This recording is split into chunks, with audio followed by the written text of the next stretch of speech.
Once upon a time, in a vibrant, bustling town called Lumina, there was a girl named Zuri. She was a dreamer, always thinking of what lay beyond the hills that surrounded her town. Lumina was known for its endless sunshine, colorful markets, and the music that echoed through its streets every night.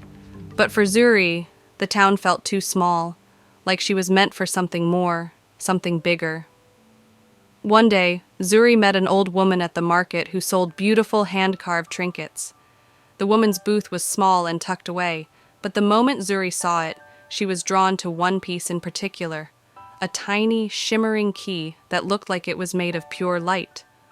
The woman noticed Zuri staring and said, "That key is not just for anyone.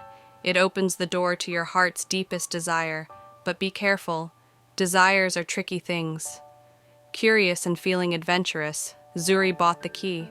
That night, under the stars, she held the key in her hand and wished to see what lay beyond the hills of Lumina.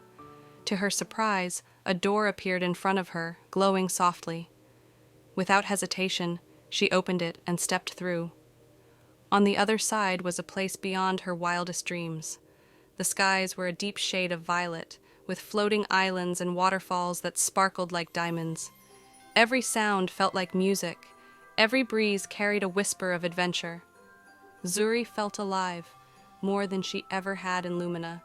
She explored, danced with the wind, and discovered creatures and people from every corner of this magical world. But as time passed, she started to feel a pull in her chest, a longing for something she couldn't quite place. The more she wandered, the more she realized that her heart was still tied to Lumina, the place she had been so eager to leave. Despite the beauty of the world beyond, she missed the familiar warmth of her town, the laughter of the market, and the music that played each night.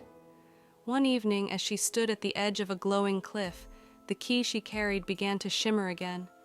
She realized that it wasn't just about discovering what lay beyond her home. It was about understanding that her heart was big enough to hold both the beauty of Lumina and the adventure beyond the hills.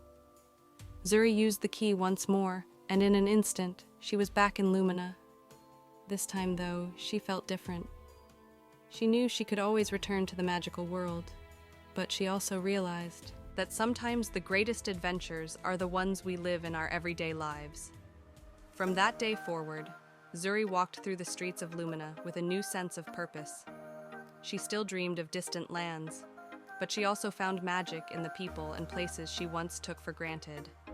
And every now and then, when the stars aligned just right, she'd slip through that glowing door again, knowing that no matter how far she traveled, Lumina would always be home. The end.